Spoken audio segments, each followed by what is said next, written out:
Well, Israel is intensifying and widening its ground offensive in southern Gaza, bombing hospitals, schools and residential buildings.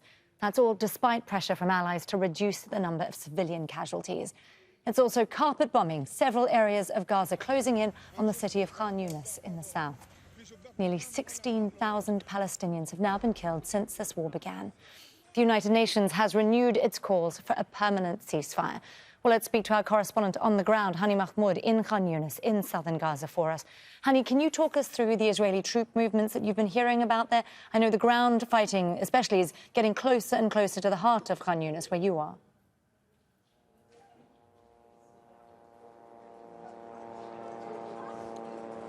Yes, indeed. Well, since the early hours of this morning, and in fact, it's starting at overnight, late hours of last night, we're under heavy barrage of airstrike and artillery shelling. Israeli tanks and armored vehicles started pushing deeper into the heart of the city of Khan Younis. As of this hour, the Israeli military forces expanding their ground invasion. They are at the edges of three major areas at the eastern side of Hani. We're talking about Al-Qarara, Abisan, and Bani Suhaila area, and Khuza'a area, a fourth area that has become under a full Israeli military control.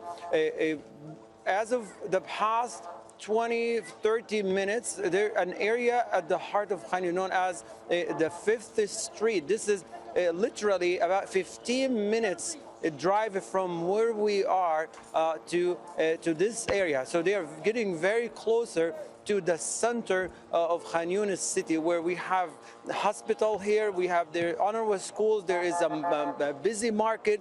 The area is still very densely populated with people, particularly those who left the eastern side of Khan Younis overnight, running for their life and been stacking here at the hospital. And as you can see from the frame of the camera here, the number of people has tripled overnight. And as early hours of this morning, we're looking at thousands of people are already in the hospital here with a great deal of uncertainty as the news is starting to come in that the Israeli tanks are pushing deeper into the center of the city of Khan Younis. On our way this morning to the site, there are thousands of people taking the western road that connects Khan Younis and Rafah, and for people that are trying to move further to the southern part. What's heartbreaking about is the scenes of little children walking on that road for long distance to get to Rafah area, because as of now, most people who live the eastern side of Khan Younis live on foot. They could not get their cars or whatever they use as a transportation to get here and then to the Rafah city. Hani, it's certainly looking a lot more crowded around you, and I can hear those Israeli drones back overhead. You've been reporting from outside the Nasser hospital for weeks now.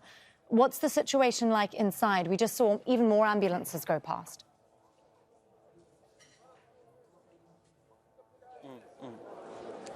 It's definitely getting very complicated at this hour, as within the past 45 minutes, ambulances started to get those who were injured from last night and early hours of this morning. Because of last night, none of the civil defense crew on the ground or ambulances were able to get to the eastern side of Khan Younis to pull out injuries to the hospital. They were able to do this, and according to one of the civil defense crew here, we said that there's still more people on the ground of the eastern side of Khan Younis. They were able to reach to those who are very close to Salah ad-Din Road and bring them to Nasser Hospital. Here at the hospital, the scenes, because of this large tsunami of injuries, the hospital is already overwhelmed with people who were injured within the past few weeks, and then those who were transferred from the Shifa hospital and the Indonesian hospital. And now, on top of this, mounting the pressure on the medical team and the resources of the hospital, there are literally people sleeping and laying on the floor of the hospital. The corridors of the hospital are packed. I wanted to take a short tour inside the hospital. I could not. I walked within the emergency department a few steps and then I pulled back. It's very, very packed, very suffocating. There's large number of people inside, whether there are injuries or patients or people just sleeping on the floor as of this moment. And we've been hearing from the UN too that it's completely overrun and overwhelmed. Hani Mahmoud there on the ground for us in Khan Younis in southern Gaza. Thank you, Hani. Stay safe.